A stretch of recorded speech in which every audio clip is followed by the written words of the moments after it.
la siguiente ponencia, cuando seguimos viendo bien un poco el movimiento, nos vamos a ir un poco extremo, de Mundial 2026 a videojuegos. La siguiente ponencia viene en inglés, así que vamos a tener que sacar el Spanglish para muchos. Y estaremos hablando del Fireside Chat, Transition from Video Games to Sports Management. No me salió nada mal. Estaremos teniendo una discusión. The discussion focusing on the shift from careers in video games industries to roles in sports management. Lo que quise decir es que vamos a analizar el potencial, las habilidades y, por supuesto, las similitudes de la industria que facilite esta transición. Así que, antes de presentar a mis queridos invitados, voy a esperar un tantito para que se pueda agilizar el movimiento, pueda entrar la gente que quiera esta segunda ponencia y la que quiere ir a tomarse un cafecito, comerse un pancito, la verdad es que están bastante ricos, puedan tener el tiempo. Vamos a tener este día a lo largo del primer día, que son 2 programados, 9 ponencias. Esta va a ser la segunda, aproximadamente estaremos finalizando a las 6, 7 de la tarde, así que créanme que estaremos platicando de muchas perspectivas alrededor del fútbol. Yo creo que ya, ¿no? ¿Nos vamos presentando? ¿Esperamos un poquito? Bueno, para la siguiente ponencia, que les decía es Fireside Chat, Transition from Video Games to Sports Management, vamos a tener a Peter Moore, parte de Santa Barbara Sky Football Club, y Alessie, que es de casa, que va a estar haciendo la moderación, que representa evidentemente a World Football Summit. Así que el escenario está listo. Por favor, vayan pasando. Ya va agilizándose un poco el movimiento. Peter. Thank you, sir. Jan, cuando tú quieras, cuando creas prudente, te dejamos listo el escenario. Hola, ¿me escucháis bien? Hello, everybody. Bueno, sí, como decía Val, esta va a ser el primer panel en inglés. So I'm switching to English. Well, just wanted to make a brief introduction to Peter Moore. Well, someone I deeply admire. Peter is a legend of the football industry, a legend of the video game industry, but I always say that, football belongs to an industry that belongs to an even bigger industry, which is sports, which belongs to an even bigger industry, which is the entertainment industry, And Peter is definitely a legend of the entertainment industry. He was CEO of Liverpool. He lifted the Champions League final now close to 5 years ago, no? Yeah, exactly 5 years ago. The president of Sega, EA Sports, and you launched the Xbox, working hand in hand with no other than Bill Gates, So everybody can see the stories that Peter had must be incredible, and he's also actually a legend of World Football Summit, because last time you were on stage at a World Football Summit event. It was in Madrid in 2019. Hola. That is the most watched video that we have on our YouTube channel. And you also have a very famous phrase that we use in our marketing, because you are also a marketing genius, explaining the importance of these events, where you come and meet people, and years from then, you say we met at World Football Summit, and we use that a lot. So, Peter, thank you for coming. Thank you for coming all the way to Mexico City, to the beautiful city of Mexico City, joining us again at our first edition of World Football Summit Americas. So, as a first question, you were CEO of Liverpool. You were born in Liverpool. Yep. And 5 years ago, you lifted that Champions League final. What was that transition from being a Scouser, being born in Liverpool, and then achieving probably what might be maybe your biggest professional achievement ever? Well, first of all, the school teacher in me is going to say, everybody come sit down, listen, and so we can get a conversation going. To Jan's point, lifting the Champions League trophy in Madrid in 2019, for me, I thought at that moment would be the highlight of my career. But as with many of us in our personal lives and our professional careers, we should all be so blessed thinking one moment in time is going to be the greatest thing that ever happened to us. And yet, something down the road happens where you then look back and say, this was the greatest. You're correct that we were able to lift the Champions League trophy, but 9 months later, unfortunately, behind closed doors, we lift our first ever Premier League trophy in England. Liverpool had never won the Premier League in the 30 years of the Premier League existence, as weird as that sounds. And that moment in time was amazing. As tragic as it was, as you all recall, we were playing behind closed doors, as the rest of the world of football was doing, so that we could complete the season. And it was doubly tragic that our fans, the hundreds of millions of Liverpool fans, both locally and globally, couldn't celebrate with us. But that moment in time, I actually raised a glass of champagne with Ian Rush and Kenny Dalglish. We were really the only three in the stadium, and it was a momentous moment. But to your point, yes, born in Liverpool, my first ever game, my dad, as many of us have this same experience, my dad took me to Anfield to watch Liverpool play in November of 1959. Yes, I'm that old. Liverpool beat Leyton Orient 4-3, and from that moment in time, I was smitten. I was hooked. I can still smell, and I couldn't see anything, but because I was that big. But I will never forget that first game at Anfield in November. Even before Bill Shankly arrived, we were a second division team, a mediocre second division team. The biggest team in Liverpool at that time was Everton. And so those moments in time you look back on, and fast forward to the next day after Madrid, on the buses, 750,000 people on the streets of Liverpool. And I took a picture of my dad, who'd been gone a long time, on my phone, and just showed my dad the people of Liverpool celebrating with Jurgen Klopp and the players our Champions League victory. And Peter, because I think it's, how did you get there? Because it wasn't easy, and plus, as I was saying before, your experience before being CEO of Liverpool wasn't really in the football industry, Yeah. you know? So could you tell us a little bit about that trajectory of yours, no, in the video game industry, no, and how you arrived to becoming CEO of Liverpool in one of its most successful periods in recent history? Like many people who have had, as I have, careers that I feel so And blessed. sorry, maybe if we can close the door. Shut the doors. We can Sorry, close the school door. teacher right here. Maybe it will be easier. Yeah, there we go. There we go. Thank you. Like so many of us that have had careers that are multifaceted in my life, it's a combination of luck and hard work and being in the right place and making the right decisions at the right time. I was born in Liverpool. My dad had a pub in Liverpool. As I say, took me to my first game when I was 4. We moved to Wrexham, which is a town many of you know now, which is a tiny little town I kind of grew up in and went to grammar school in, and that will be part of my story a little later on. But I would go and coach football in the summer holidays. I was a physical education teacher. That's all I'm qualified to be. And I would go coach soccer in America in the breaks that we would have in school as a teacher, and fell in love with America. Fell in love with the optimism, the upbeat attitude, anybody can be anything. And this was not Britain of the 70s. Still tough, still post-war anxiety, still very difficult to get ahead if you didn't go to the right school or didn't have the right last name, and I had neither.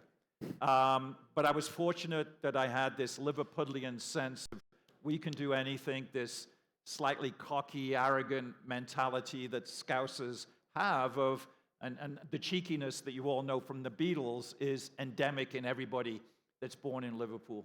And got a job, the only thing I could think as an immigrant, once I moved to America and stayed legal by going to university, but I needed a real job. Coaching football and playing football in Cleveland, Ohio wasn't going to get it done. Moved to Long Beach, California, and started selling shoes for a great company at that time called Patrick.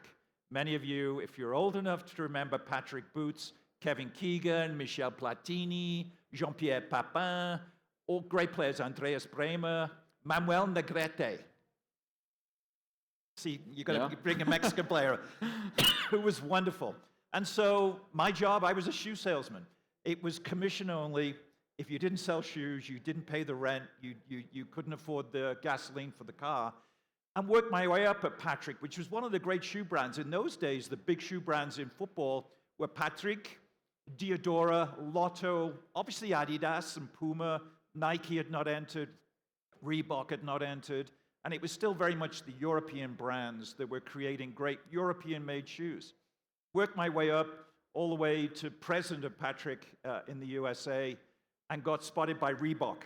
Reebok wanted to globalize its business and knew that football was the way to do it. So I moved my family to Boston and started working building a football business, making shoes in Italy, getting players like Dennis Bergkamp, getting players like Andy Cole of Manchester United at the time, Gabriel Batistuta, Batigol of Argentina, playing then for Fiorentina. So we then built a football business very quickly at Reebok again, and this is the good fortune I had in my career. I was promoted over the 9 years there to head of global sports marketing. But Reebok bluntly was getting its ass kicked in the sneaker wars by a company called Nike. And so it was a time for me to make a career change because it wasn't working for me in athletic footwear. And it certainly wasn't working for Reebok. Reebok learned this unfortunate truth of marketing and branding. They tried to change from what they were, which was a leisure brand, a fitness brand, a feminine brand because of aerobics, which built Reebok. And Nike was coming at them with testosterone and performance and authenticity and winning. And we just couldn't get it done. So I'm 44 years of age, and an executive recruiter calls me and said, "What do you know about video games?" Absolutely nothing. Sega is looking for a head of marketing. And in those days, if you were selling sneakers, as we would call them in America, then video games was very much boys in their bedrooms. Young males who played Donkey Kong, who played maybe Mario, who played Duck Hunt on the Nintendo system. But video games was a phase you were going through then. The power of the machines wasn't there.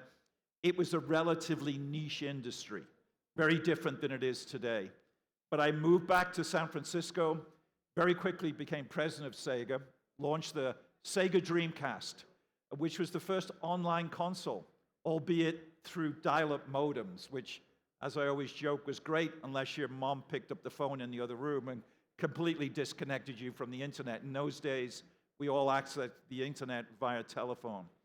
Started to build and take advantage of sports and built a sports line, the 2K line for Sega. Got spotted, as Jan said, by Microsoft and got called up to Seattle. And Peter, when you were at Sega, they even made you appeared in South Park as well. That comes a little so later. that's how big a legend it's a long Peter story. is, no? Yeah, that was at EA a little later on, but yes. And we can get to that. But went up and launched the Xbox 360, working for Bill Gates and working for Steve Ballmer, who interviewed me. They needed, as he said, somebody like me that wasn't an engineer, but had a bit of a personality to be the front man, to be the face of Xbox, to do ridiculously stupid things like tattoo game logos on my shoulders as the way that we launched these things. And games then was starting to explode. As we sit here today, the video game business on a global basis is $200 billion a year in annual revenue. So much of that was fueled by the movement away from Jan and I playing on a couch against each other to Jan and I playing together against millions of people. The one industry that really benefited enormously from the movement to online and the digitization was video games, this building of community.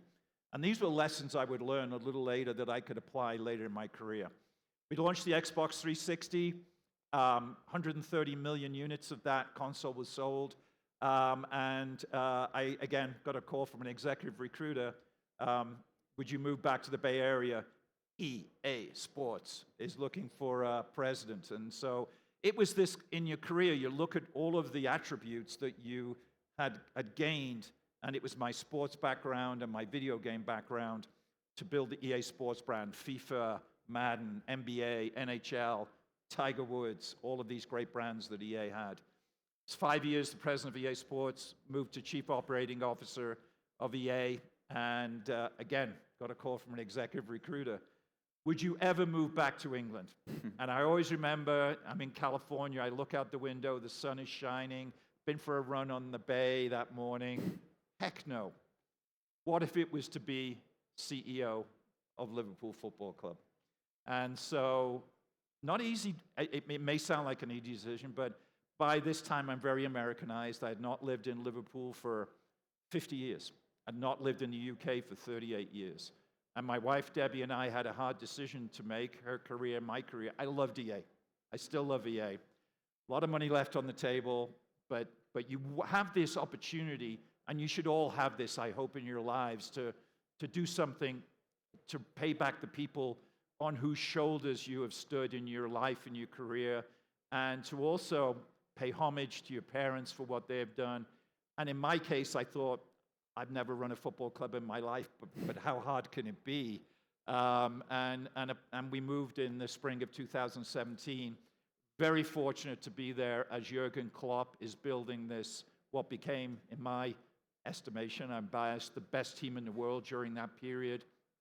And as we say, we were champions of everything and everywhere. And I was honored then, as we fast forward, to come to Madrid and have a wonderful time. If you haven't seen the video of the late, great Michael Robinson, who played for Liverpool, and I talking about the passion and emotion of Liverpool Football Club. Not to diminish any other football club in the world, but Liverpool is different. And there's a video we have which, this means more. And this nuance of what football means to a community, a working class city, a city that has been downtrodden, a city that struggled post-war to get back on its feet, but it always had its two football teams, Liverpool and Everton. And when you get, as we've had, and unfortunately just said goodbye to, a manager like Jurgen Klopp, who understood that winning means a lot to people, but also understood that getting the people, understanding the city, understanding the victory, the tragedy, the loss of life that surrounds everything that is Liverpool Football Club, Jurgen got it and got it in bounds. And so it was a wonderful period, and we were very fortunate to be there. And Peter, and that transition, no, from the video game industry to a football club. Also, I mean, many people ask me, you organize World Football Summit, it's a huge industry which moves a lot of money, but if you compare it to other industries, it's actually very much in its infancy, no? And you were working for companies that have a turnover which were far higher than Liverpool. What was that transition, and what differences and similarities do both industries have? Well, the similarities were very much, you've got hundreds of millions of people who are emotionally attached to your product. And I don't mean to call football a product, but in the case of EA, when I was leaving, we had 300 million people that we could call our customers. We had obviously, they were on PlayStations or Xboxes. We had their email addresses. In most cases, we had their credit cards because they were buying digital content. We knew where they were. We knew which games they were playing. And you apply that to a global football club like Liverpool. And the edict we worked in video games was very much, as the business model evolved from charging somebody 60 euros or 50 pounds or $60 for a game, we went to this concept of free to play. And the idea was to open the funnel as wide as you possibly can at the top. You think of a customer shaping is an inverted funnel. And so you acquire, and then your job is to engage, and then your job ultimately is to monetize. And so this concept of how do we get to know our customer? How do we get to know what's relevant to them? How do we, in the case of EA, do they play FIFA? Do they play The Sims? Do they play Need for Speed? How often do they play? Where do they live? Are they likely to purchase digital assets? In the case of Liverpool, it was Who are they? Who is their favorite player? The tragedy we have at Liverpool is 99% of our fans will never get to Anfield. It's just the fact of life of being a global football club. Yeah. So how do you engage them in Bangkok? How do you engage them in Barcelona? How do you engage them in Cape Town, South Africa? And that became the key. So those lessons learned of engagement, it was down to content. It was down to consistent communication. I took the risk of being the only Premier League CEO on Twitter, which was controversial with my owners, admittedly. But I felt that what was needed, we, like many English football clubs, have what's known as absentee owners that own and operate the club, but don't actually live in England, in the UK. Our group, and a great ownership group, Fenway Sports Group, are out of Boston, Massachusetts. They very rarely came to Liverpool. I saw it as my role as a Liverpudlian, but also saw this gap when I'm walking the streets of Liverpool and fans are stopping me and giving me an earful, that they wanted communication, they wanted engagement, they wanted to be spoken to. And if we fast forward to the day that we left, that Debbie and I left Liverpool, and we'll be there next week for Taylor Swift, the one thing that people will come up to me and say is, not thank you for winning trophies and for being successful, but the one thing that always warms my heart is they will shake my hand and say, you made me feel closer to the club. And that's all I care about. Yeah. Because my owners couldn't do that. They weren't equipped. It potentially wasn't part of their strategy, and they didn't live there anyway. So I felt that coming in there with literally no job description, because what was happening, I was this new breed of football CEO that wasn't involved in football. Now that sounds strange, but my focus with a job description of one paragraph was literally to stay out the way of Jurgen Klopp and let him and his team get on with doing what they do better than anybody in the world at that time, which was to win football matches and to win trophies. But my job was to fuel the virtuous cycle of football.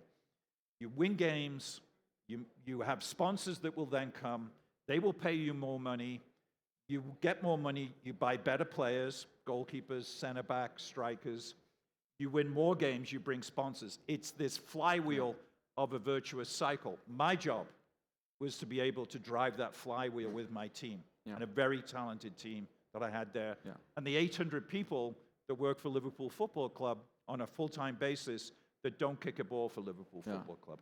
And how do you see the future of football in the business side, no? Which you were, because I always think that, or I always say football is the greatest generator of content in the world. But as we were saying previously, the revenue of a football club, you can't compare it to one of a big company, and everybody, I always say Real Madrid, I think last year was the club with highest revenue in the world, and that revenue is the same as 2 Apple stores in New York, but as a brand, you could kind of equal them, and most of the revenue is generated from commercial, from match day, and from broadcasting. Is there a future in content to monetize that content, and do you believe one day those clubs can grow according to their brand value? Absolutely. I mean, content is king. I learned this in video games. Hardware is a dumb piece of a motherboard and plastic and a controller. Content drives, so software drives hardware. Always remember that. Think of the football club as a piece of hardware, and that content drives it. In the old days of when I first got involved with video games, we had a completely opposite point of view. It was very secretive. We wouldn't show you anything because we were afraid that you would turn against the developers. It was a bizarre situation, and there was this sense of secrecy. Look at video games now. Every day, developers are pushing out screenshots. Developers are talking to the consumer. They want to be communicated to. No different in football. If you're not pushing out content, particularly if you're a global football club, particularly if you've got fans all around the world who don't live in the UK, in our case. And I'm one of them now. I wake up in the morning, I'm looking at training photographs, I'm looking at videos called Inside Anfield, which is in the tunnel. I'm looking at interviews that the players have done. And in the case of Liverpool, we engaged our sponsors to activate against the players. And by that I mean Standard Chartered, Expedia, AXA, these big global brands.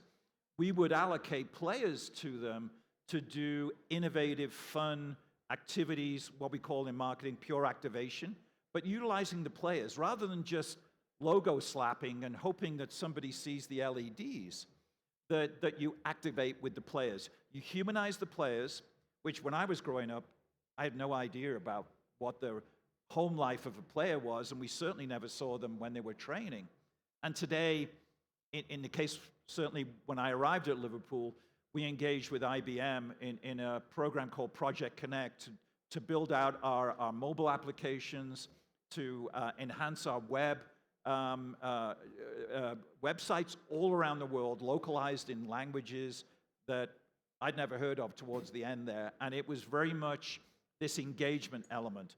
And every day, training pictures, talk to Jurgen, talk to the sponsors about what they expect, talk to the fan on the street, be there 2 hours before kickoff at Anfield, stream content all the time. And then at Liverpool, we have this ecosystem that surrounds the club of multi-million-dollar fan sites. The Anfield Wrap, this is Anfield, Red Men Television. This is an economic ecosystem that is not official or linked to the club, but feeds off what the club does. And we at Liverpool would support that, make players available, make interviews available, because there's this mentality that Gen Z is, they would rather have their information from an independent third party than trust the corporate being. And we figured that out pretty quickly. It's the idea of fanzines, which were different than match day programs. Yeah. So figuring out what content is relevant to what consumer, where he or she lives, who are their favorite players, what is their shirt size, would they ever get the opportunity to come to Liverpool? Data analysis then allows you to feed directly relevant content, which engages you. And then you've got as a club, you've got a better opportunity of whether it's YouTube subscriptions, certainly merchandise sales, all of that comes together in this idea of acquire, engage, monetize. Yeah. And now, Peter, well, you've now founded your own football club, no? Which is going to start playing next year, no? Yep. In the US, but you're also an advisor to one of the greatest marketers that there is, at least, which is Ryan Reynolds, no? And so you're an advisor at Wrexham. Could you also tell us a little bit about what you've been doing since, no? And especially the story where I think, in terms of content, no? What the Wrexham story is unbelievable, no? And what other maybe more conservative clubs can learn from that? Yeah.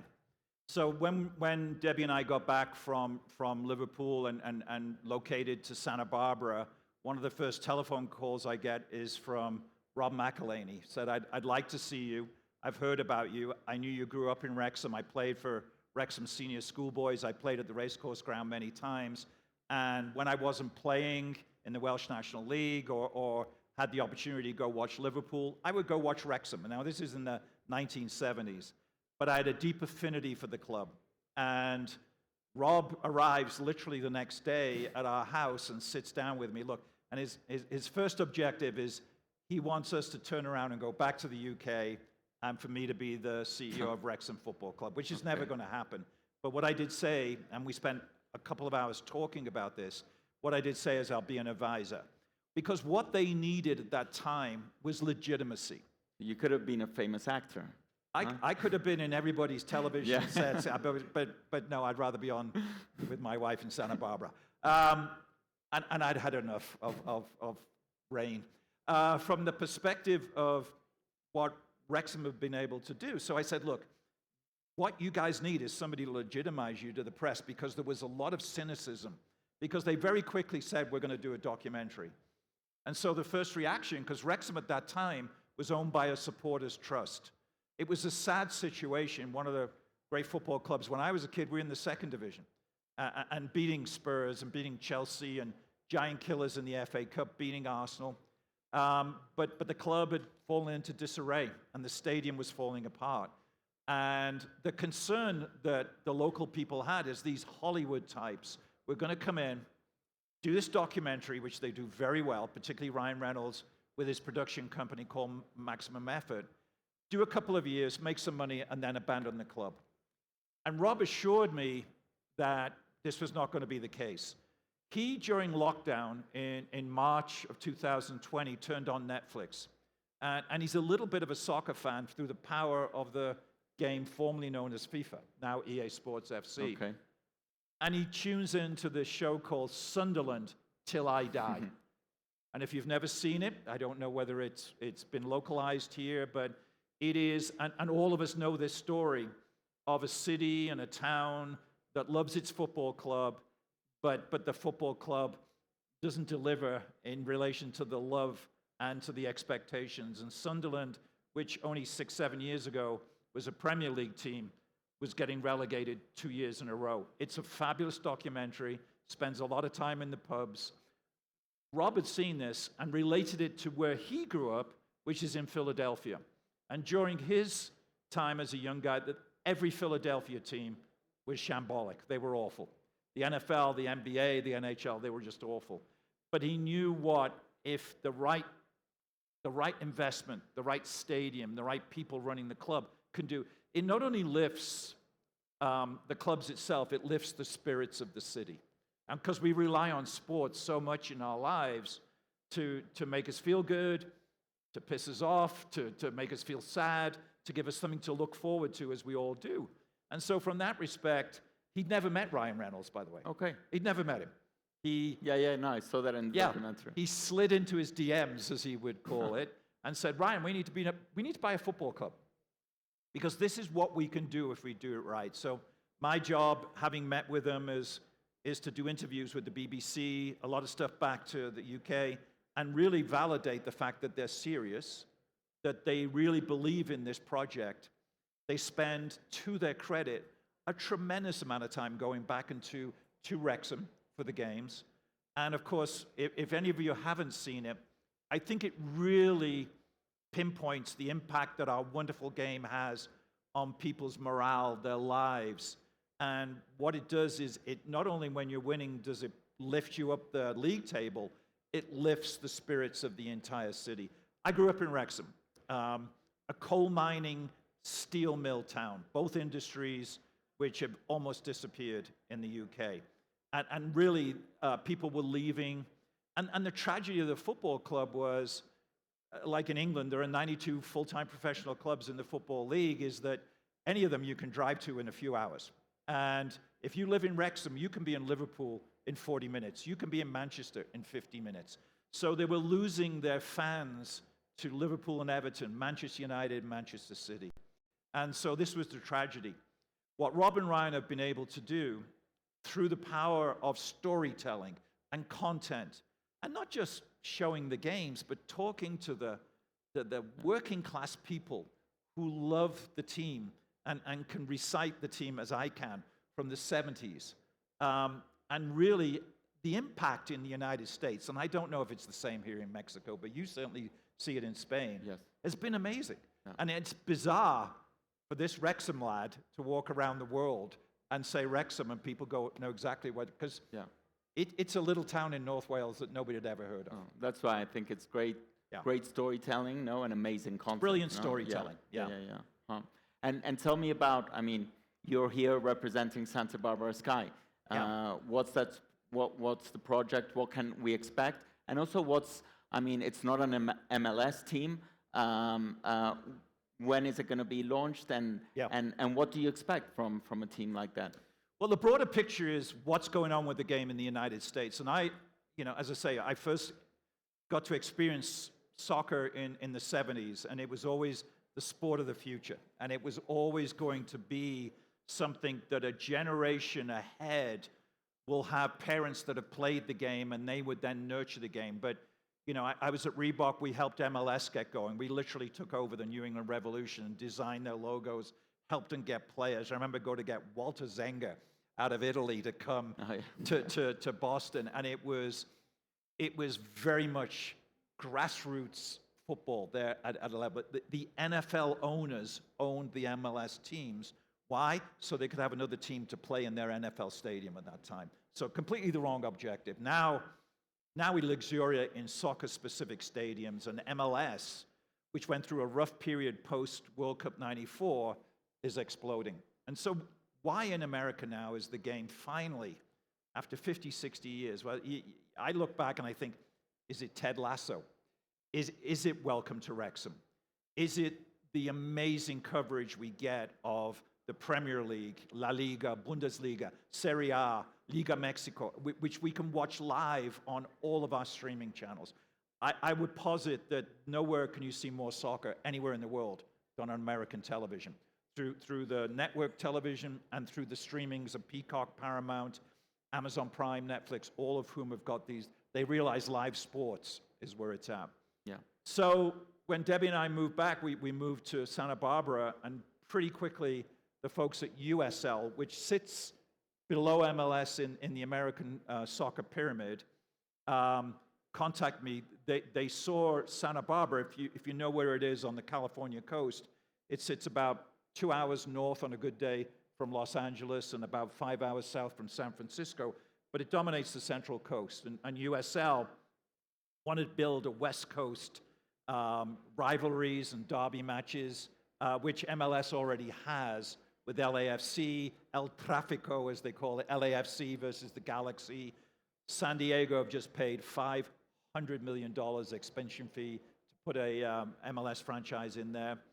And I said, rather infamously, look, because I was already working full-time for Unity, I will be an engaged minority owner that will help you build this from a clean sheet of paper. We just knew we needed a football club. We had no name, we had no branding, we had nothing. We had no stadium. And I said, I'll help you build this. And Debbie said, we'll come along. Because one thing we had learned in Liverpool is the need immediately to have a philanthropic arm. And so Yeah, I was going to mention that. I have been lucky in life, and so the moment we got to Liverpool, we knew we needed to build our own charitable foundation. So the Peter Moore Foundation, through the power of the badge, as we call it, through the power of football, supported the people in Liverpool's food banks, social isolation, cancer hospitals, that when you walk in there with the liver bird on your chest, garners that attention. So we were able to do that. Straight away, we founded Fundación Cielo, the Sky Foundation, and that, even before the team existed, we already have our, what's known in America as a 501c3, a tax-deductible entity that people can contribute to help the families, particularly the Hispanic community in Santa Barbara, to live their greatest potential, like I've been very fortunate to do. I didn't do it on my own. I stood on the shoulders of people who helped me. So pretty quickly, I'm designing everything, I'm paying for everything, and building out Santa Barbara Sky. And so we will commence play in March of 2025. We will have a professional women's team. The Super League in USL is not yet going, so we'll get to grips with that. But we will commence play in Santa Barbara in March of 25, and it will be a brilliant day for me when that first ball is kicked, because it's been 2 years. We have European ownership. That's as much as I can say. I will stay on as founding owner and investor. Debbie will continue to run the foundation. The excitement, and very, very bizarrely, and talk about the circle of life.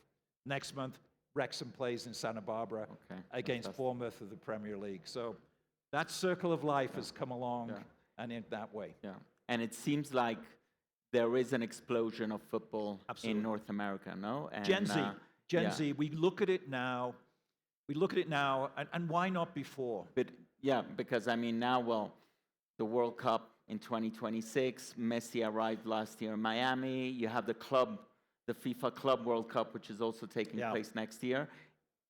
Because in 1994, when there were similar predictions, no, and it never happened. Is this the time where North America really can be a leading player in the global football industry? It's still going to take decades because it needs to be multi-generational deep. Mm-hmm. You know, your granddad, your dad, you. And we're getting there in America. But you've got to look at the macro situation. Gen Z looks at the indigenous American sports and go, wait, I have to sit and watch an NFL game for 3.5 hours? Baseball even more so. Hockey so regional.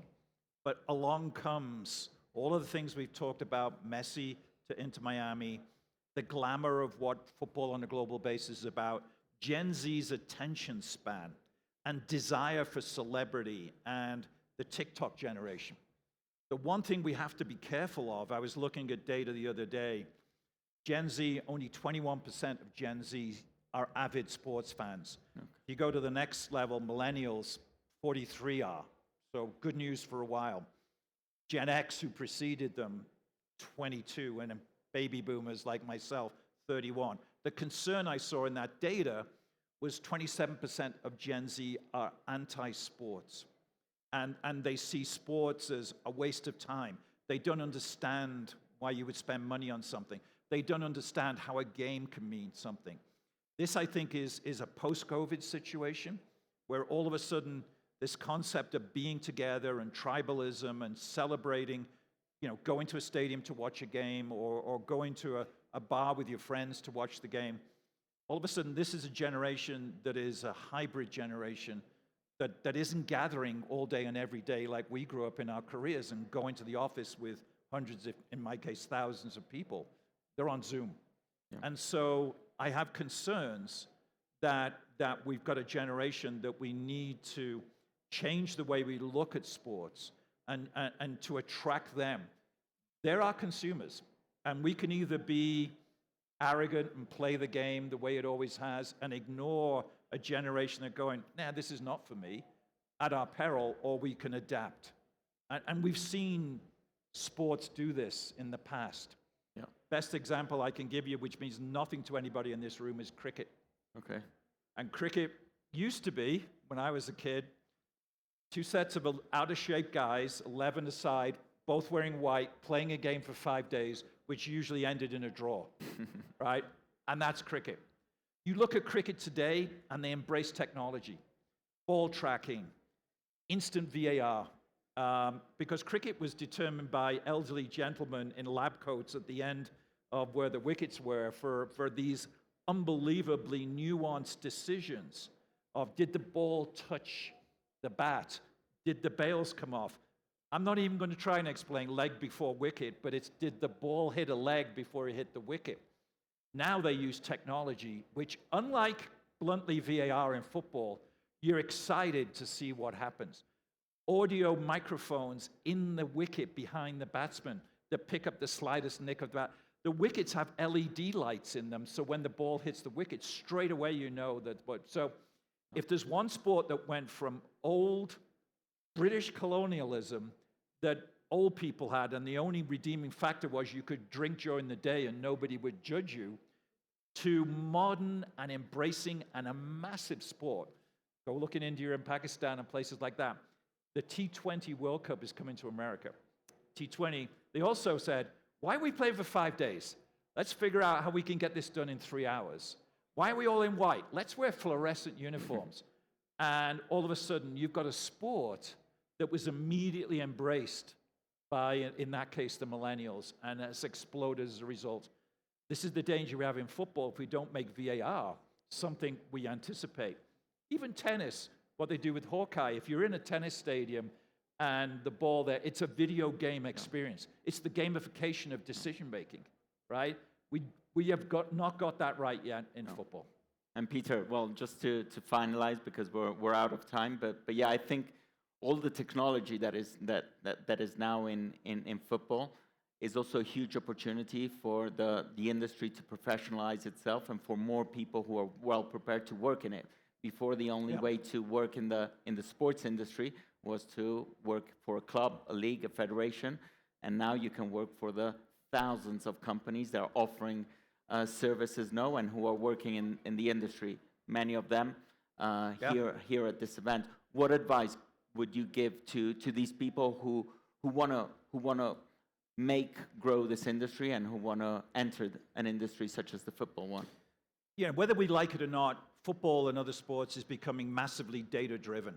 Certainly at Liverpool, when I was there, we had 4 PhDs on the staff. We had a sports science division within our training ground, a world-class nutritionist. We had physios that had come from the greatest hospitals. You've got players like Mohamed Salah, maybe a $200 million player. Your job is to keep that player on the pitch at all time. So what you were seeing, I'm a good example. I came from outside of football with skill sets that were based on Silicon Valley and tech, and my ability to engage large groups of people, to analyze data. First thing I did at Liverpool was get Deloitte involved in an economic impact report, because my team would say, I would say, well, Liverpool is alive on weekends when we play at home, and planes are coming in from all over the world. You can't get a restaurant. What is the economic impact? They would go, it's a lot. I said, no, I'm from Silicon Valley. I need data. So you do data analytics and now performance, obviously StatVest and OptaStats and things of that nature. But there are huge opportunities for people coming in with a scientific or a data analysis background to come into sports, to look at data. We have we had hundreds of terabytes of data every day in the early days once gaming went online. We had no idea how to analyze it. And so we started at EA recruiting from Columbia University, Carnegie Mellon, Stanford, Cal. And who we were recruiting? Computer science degrees. They didn't need to know anything about video games, but we had massive amounts of data, and we needed people that can understand how to bring that data to life to be able to grow, in our case, our player profiles and what have you. Same in football. If you've got the analytical idea, whether you understand football or not, but looking at that data, that's either coming off the pitch or coming through the turnstiles or coming out of the club store, and then particularly in recruitment where, look, Liverpool's never been shy about talking about the fact that, yes, you've still got scouts, but when you're looking for, let's stay with Mohamed Salah, a left-footed player that plays on the right wing, you know, there's been enough written that you pull out your data analysis Excel spreadsheet. Salah plays for Roma. He seems to fit the bill. What is the value proposition? Then you get a little bit of Moneyball going on, and it all pointed to Mohamed Salah. So. Yeah. Okay, Peter, well, time's up. Unfortunately, I could be speaking with you for hours. Hopefully, we'll do that a little bit more at the dinner tonight, and at the event. I want to thank you, everybody, for being here. And please, a big round of applause for Peter. Thank you. Great. Thank you.